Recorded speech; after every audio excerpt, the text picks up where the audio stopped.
usted? ¿Todo bien? ¿Todo tranquilo? Tranquilo, sí, tranquilo. Dentro de todo lo que es lo que estamos viviendo, Bien. tranquilo, y cierro los ojos, ¿no es cierto? Me tapo los oídos y me tapo la nariz, pero es terrible lo que estamos viviendo, ¿no? El pasado marzo, bueno, finales de marzo, había un anuncio de parte del vocero presidencial Manuel Adorni, donde se tomaba el conocimiento de la suspensión de los giros de los impuestos que se cobraban a las embarcaciones y algunos motovehículos, algunos rodados, que iban destinados al FONIT, que es el Fondo de Incentivo Docente, donde la acción gira luego para los maestros, digamos, ¿no? Sería para el personal de educación. Sí. Representa un 13 a un 22% en algunos casos del sueldo.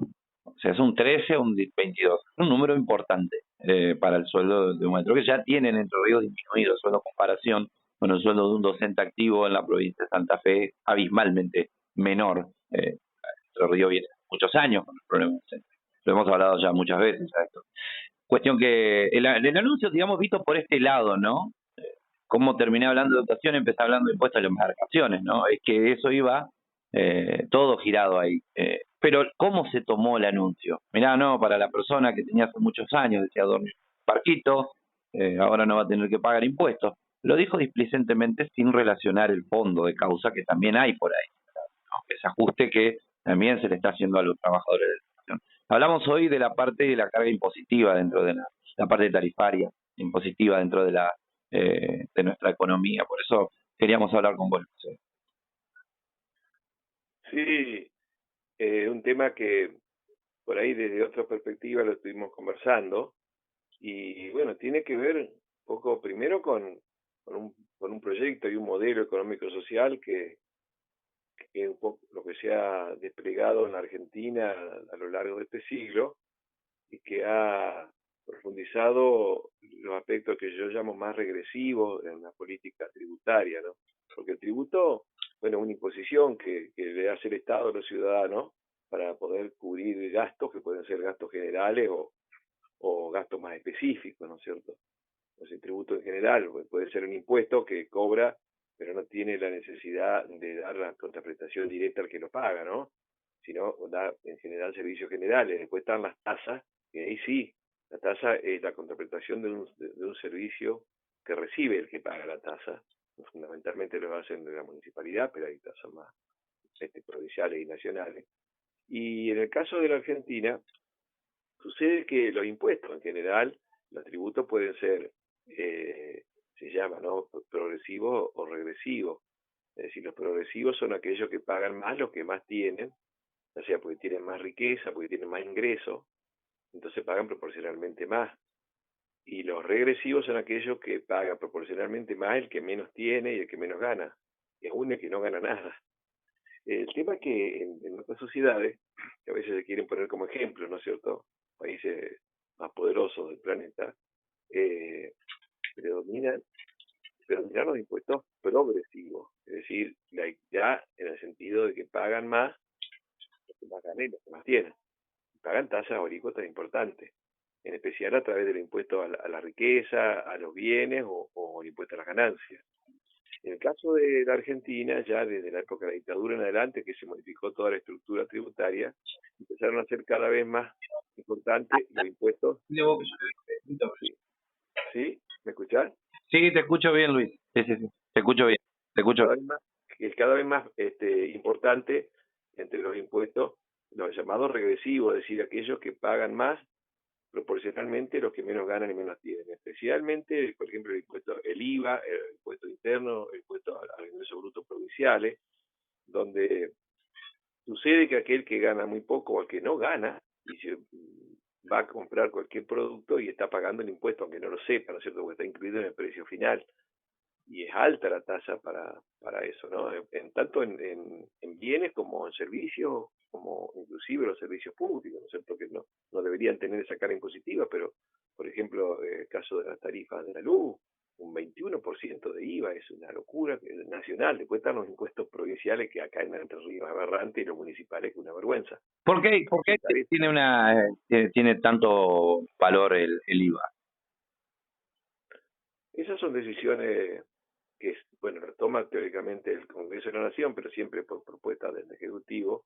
Pero lo que sucede es que tiene que ver con cómo funciona la economía argentina, donde los sectores que más ganan y que más tienen son los sectores que menos pagan. Entonces, bueno, de alguna manera hay que sacar la plata, y saquémoslo a la gran mayoría, como siempre, a los giles y a los perejiles, ¿no es cierto?, que terminan pagando una fiesta en la cual no participan en los beneficios, ¿no? Entonces, el IVA empezó con tasa muy baja en Argentina, ¿no es cierto?, un 7, un 8, un 9%. Y bueno, a lo largo de las décadas se fue subiendo hasta 21%. Es un robo que le hacen fundamentalmente a la gran mayoría que tiene ingresos medios y bajos. Entonces, ¿qué sucede? Los que más ganan y más tienen, muchas veces no consumen todo lo que ganan, sino que gran parte de lo que ganan se lo llevan afuera, las grandes corporaciones, capital usuario internacional, gana y ni toca el piso acá de la Argentina, lleva todo afuera, o sea que directamente no paga los impuestos por consumir porque no consume acá, pero debería pagar, por ejemplo, el impuesto a las ganancias. Pero hay muchos estudios que se han hecho en Argentina que demuestran que las grandes corporaciones no pagan casi el impuesto a las ganancias, o sea que ni siquiera pagan ese impuesto que deberían pagar, ya sea porque están eximidos de pagar, o porque buscan los artilugios legales para no pagar, o porque directamente evaden, que es una masa muy grande.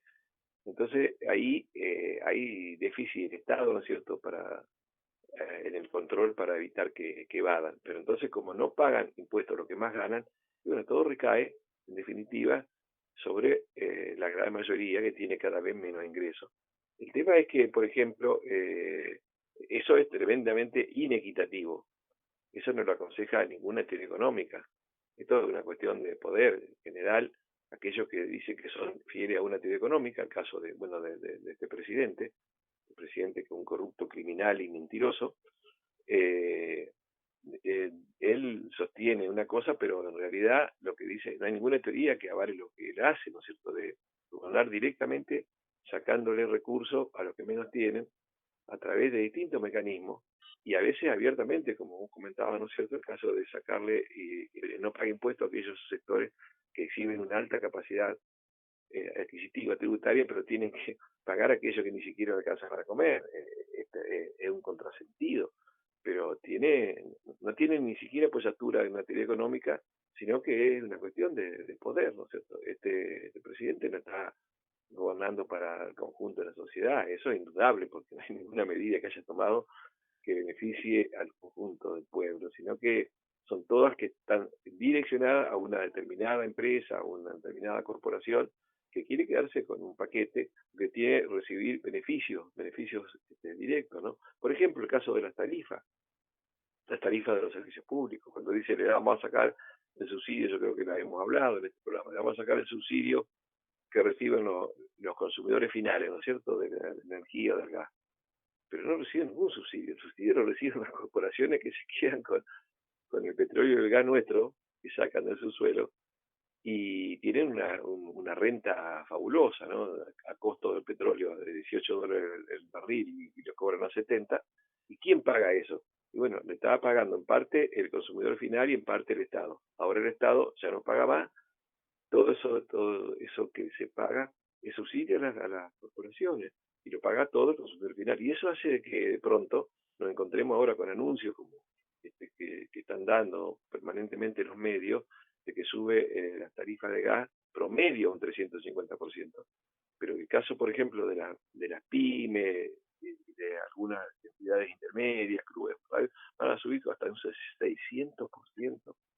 Esto es una locura, porque, y más en este momento que se viene el invierno, que hay más necesidad de calefaccionarse. Es criminal esto que están haciendo, es criminal porque es todo para poder mantener ese subsidio gigantesco que se le paga a las corporaciones. ¿Por qué? Porque se lo reconoce a las petroleras por extracción de gas y petróleo, que lo hacen a costo argentino, salario argentino, y algo que ya está, que nos pertenece, que ya está en su suelo. Por sacarlo se lo reconoce en dólares y a precio internacional.